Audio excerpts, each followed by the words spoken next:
لەسەرەتا حەزەکەم لەوە دەست پێ بکەم کە ئەم پەیکەرەی لە پشتمانە پەیکەری شەهید ئەحمەد حاجی ڕەشیدە کە لە شەڕی یەکێتی ئیسلامیە شەهید بوو. ئەم یەکێ لەو پێشمەرگە قارەمانانەی پارتیزان بوو کە لە شەڕی ناوخۆدا مەسەلەن شەهید بوو. ئێمە ئەزانین بوونی گەریلاکانی پەککە لە باشوور و لە باکوور ئەمە پاڵپشتێکە بۆ هەرێمی کوردستان. ئێمە بینیمان لە 2014 گەریلاکان لە هەموو شوێنەکە بەرخودانیان کرد، هەر لە جەلەولاوە حەتاک و شەنگال چۆن دیمان دیفاعیان کرد لە مەخمور و لە شەنگال و هەروەها لە کەرکووک و داقووق و جەلەولایش.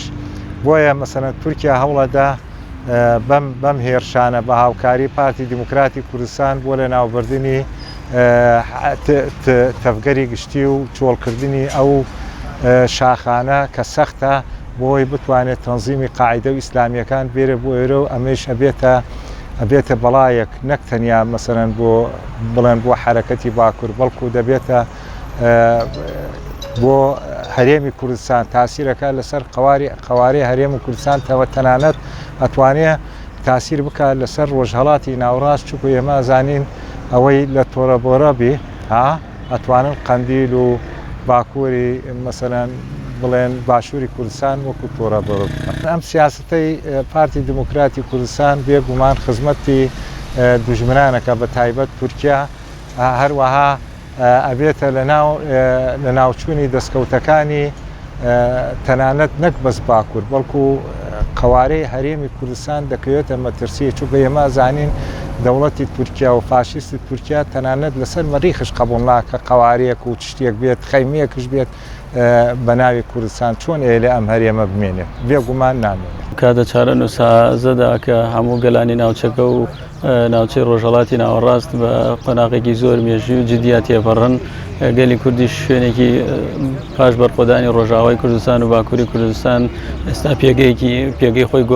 پێگەیەکی بەهێزی وەرگرتووە بە تایبەتی دوای شەڕی داعش. بۆیە پێویستە گەلی کورد بە تەواوەتی دەستی بخاتە ناو دەستیەک بە تایبەتی هەموو لایەنە سیاسیەکان هەموو حیزبەکان دوورکەونەوە لە شەڕی براکوژی و یەکتر لە ناوبردن و نەچنە ژێر کاریگەری هیچ دەوڵەتێک و هیچ هێزێکی ترەوە بە تایبەتی دەوڵەتی تورکیا کە بە هەموو شێوەیەک هەوڵەدا گەلانی ناوچەکە و گەلی کورد لە هەموو بوارەکانە بسڕێتەوە، بواری مێژووی ناسنامەکەی بسڕێتەوە، خودی خۆی وجودی نەیەلێ.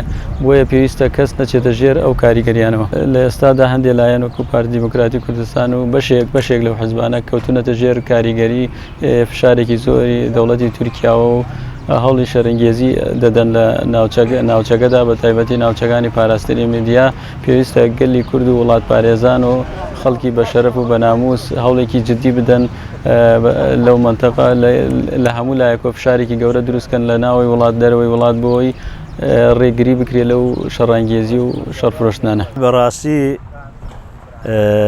وەزعی کوردستان زۆر وەزعێکی ناسک و نائارامە. ئەم وەزعیشە کە ئێستا دروست بووە بەڕاستی کارەساتێکی گەورەی لێ دەبێتەوە.